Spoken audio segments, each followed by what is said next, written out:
They say not all heroes wear capes. In hockey, not all heroes score goals, although it certainly doesn't hurt. That brings us to Uwe Krupp, perhaps the NHL's most unlikely hero. Despite only scoring a nice total of 69 regular season goals and a further 6 more in the postseason across 15 years, 2 of those altered the NHL landscape. Beyond that, he helped pave the pathway for an entire country that has since produced several impact hockey professionals over the years. I'm Shine Hollis, this is the Touchback, and Uwe Krupp may never make it to the Hockey Hall of Fame, but he is still the most unlikely hero in NHL history. Penguins fans, you're welcome. Uwe Krupp was born in Cologne, West Germany in 1965. It's safe to assume Frau and Herr Krupp didn't envision their son going on to be a hockey professional when welcoming their newborn into this world.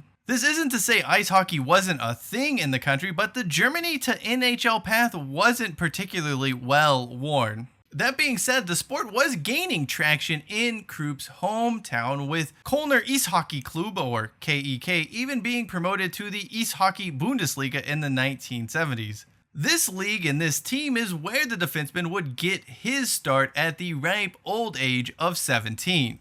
Around this time, NHL teams began scouting Europe more and more on the lookout for new players, undiscovered talent. Among those doing so were the Buffalo Sabers, then led by Scotty Bowman. One of those teams drawing interest was KEK, who had a number of young, exciting prospects in the pipeline, as well as some notable veterans who had played in the Olympics, such as Udo Kesseling. In fact, Kesseling would go on to become the first German-born player from the German Hockey League to appear in an NHL game.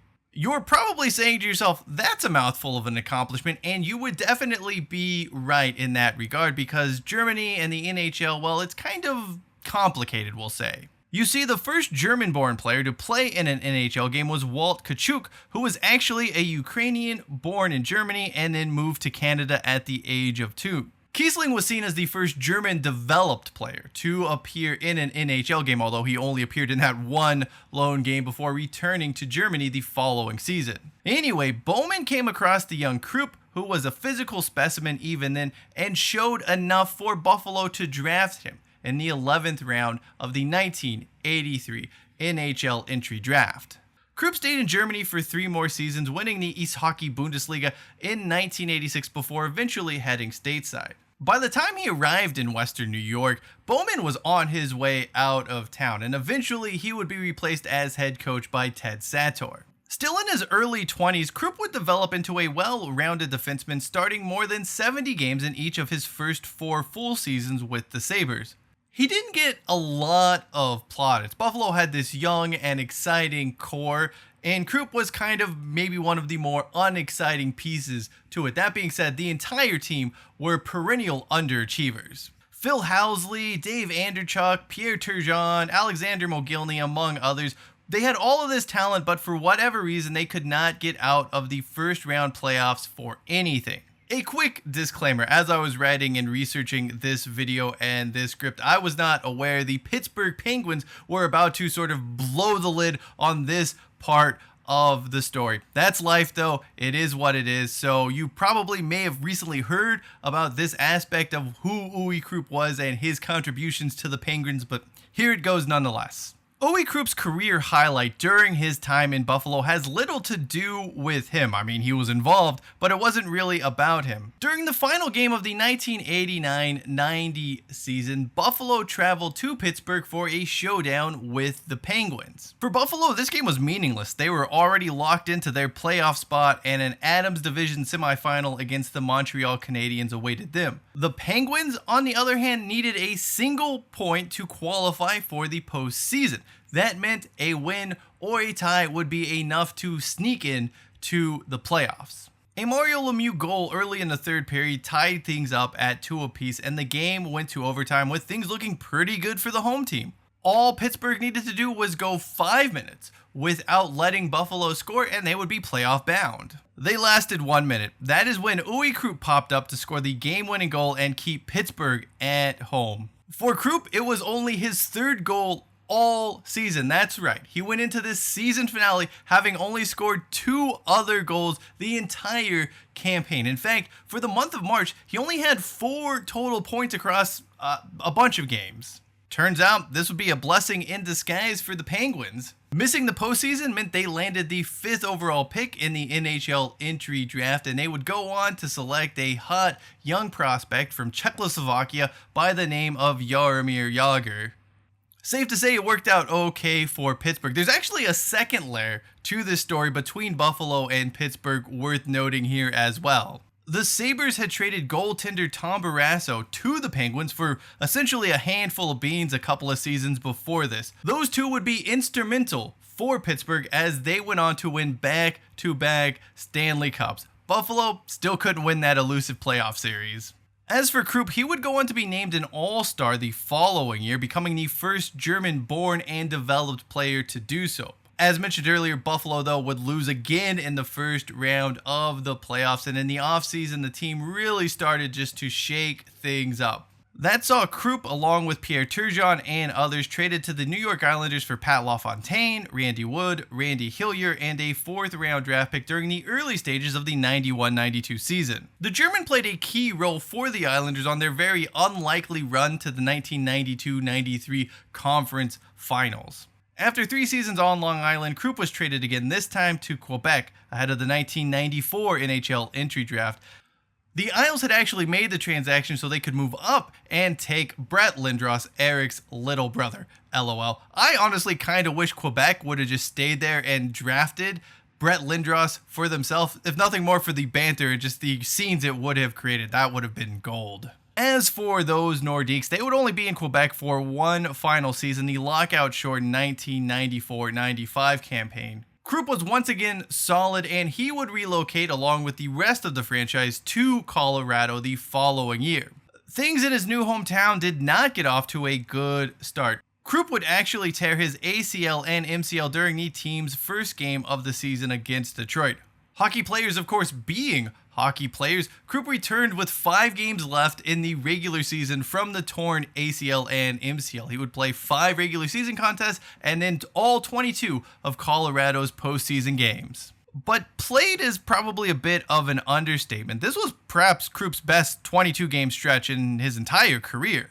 He scored 4 goals, including 2 game winners, added 12 assists, and provided a much-needed veteran presence that wasn't Claude Lemieux. Let's not forget, that Colorado Avalanche team, they were still really, really young, and having someone like Krupp on the blue line was very, very important for them. That being all the more remarkable given he was coming off a torn ACL and MCL. Of course, his biggest impact would come at the final moments of that postseason run. It's Game 4 of the Stanley Cup Finals between Colorado and Florida. With the Avalanche up 3-0 in the series, it seemed like a matter of if and not when the team would lift the cup. That didn't stop the Florida Panthers from putting up a hell of a fight, though. An all-time goalie duel broke out between John Van Beesbroek and Patrick Waugh. This was an epic showdown and one of the better games in modern Stanley Cup history. After posting matching shutouts during regulation, Van Beesbroek and Waugh went save for save across 2 overtimes before Uwe Krupp popped up and finally broke the deadlock. On Denmark from the line, Krupp shot, scores! Uwe Krupp has scored! A legendary goal and a moment that firmly cemented Denver and really the entire state of Colorado as a hockey town, as a hockey place. That is probably, for many Avalanche fans, the signature moment of the team, even to this day. However, my favorite moment actually comes in the Stanley Cup trophy presentation ceremonies. All the players are looking to lift the cup. Uwe Krupp thinks it is his turn to hoist the trophy, and then Mike Keane just comes in and snipes it away from him. There are several things I want to point out here. First, Keane was sort of an afterthought, a throw-in in the trade that saw Patrick Waugh come from Montreal to Colorado. Second, Keane had already won the Stanley Cup before. He had already had this moment. Krupp did not have that moment. And third, and most importantly, Keene's contribution was far less important than Krupp, who had not only just scored the game-winning goal in the third overtime, but was a massive presence throughout the entire postseason run. This is just ridiculous to me. Look, I know the players don't care in the grand scheme of things. They're all going to get to lift the trophy, but come on, Mike Keene. You've already been there. You've already done it. Uwe Krupp just played 3 overtimes, scored the game-winning goal. Like, let him have it this moment. I don't know. Every time I watch this, I can't help but chuckle a little bit. Krupp would spend 2 more seasons in Colorado, making his 3rd and final All-Star Game appearance during the 1998 season. The defenseman was left unprotected in the 1998 NHL expansion draft and would be selected by the Nashville Predators, although that was just sort of a meaningless gesture. There was this really dumb loophole in the expansion draft process that meant Nashville would gain a compensatory pick in the 1999 NHL entry draft for each player on an expiring contract they didn't re-sign. With Nashville interested in the draft capital and not the defenseman, Krupp would end up signing for the Avalanche's hated rival, the Detroit Red Wings, ahead of the 98-99 season. His tenure there, though, is best known for an injury than anything he did on the ice. In fact, Krupp would only play 30 seasons across 4 years in Detroit and missed 2 years altogether through injury. After dealing with some back spasms early on during his run in Detroit, the team shut him down to rehabilitate. That would have been fine had Krupp not been spotted by several Red Wings fans in remote Michigan participating in dog sledding races. He was supposed to be mending from his back injury, and he was partaking in dog sledding. It must be noted, Krupp had always been a big dog sledding guy, having first started back in Germany. There are actually hockey cards that highlight Krupp's love of dog sledding, by the way. However, the Detroit front office didn't exactly think dog sledding was an appropriate activity for an injured player and suspended him until he was healthy enough to play again.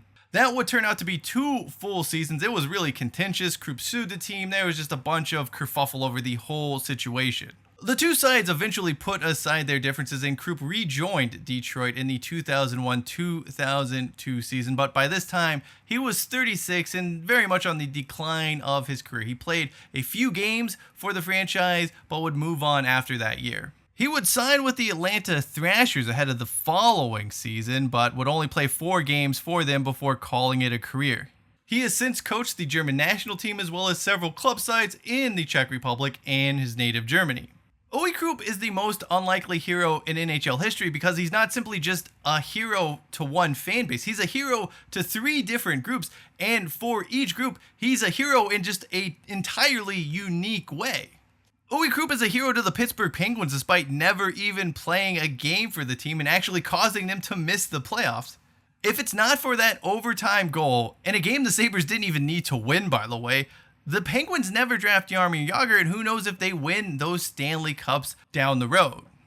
Krupp is obviously a hero to the Colorado Avalanche. Scoring a Stanley Cup winning goal in triple overtime doesn't happen all of the time, and it really kickstarted hockey in Colorado. Like, that first season was big for the franchise, but that goal in particular really just gave them that iconic moment that has been built upon ever since. Finally, the defenseman is a hero to German ice hockey as a whole, which was not on the map prior to his emergence in the NHL. It showed that you could be a young prospect in the German league and make it to the NHL, that you didn't need to go play junior hockey in Canada or in the US. Like, you could stay in Germany, you could play in that league, and if you were good enough, you were still going to make it to the NHL. After Krupp's emergence, players like Marco Stern, Dennis Seidenberg, and Marcel Gottsch, to name a few, have all come from the German league to the NHL. Hockey has no shortage of amazing players, amazing heroes, great stories, but none are quite as unlikely as Krupp's. Unless, of course, you happen to be a Detroit Red Wings fan. In that case, he is the free agent bust who cared more about dog sledding than playing. But that's still probably a bit harsh on the defenseman's contributions overall. It's safe to say Uwe Krupp's journey has been remarkable, and he is fondly celebrated as a hero throughout, really, the world in different places and amongst different fan bases. Thank you for watching this video. If you'd like to learn a little bit more about why NHL team relocations are just kind of wild in general, check out the video in the lower right-hand corner of your screen. And for more on Paul Coffey, the Hall of Famer that no team really seemed to want, well, video is in the upper right-hand corner of your screen. Until next time, I am Cheyenne Hollis. This is The Touchback, and as we say around here, hashtag take it out to the 25.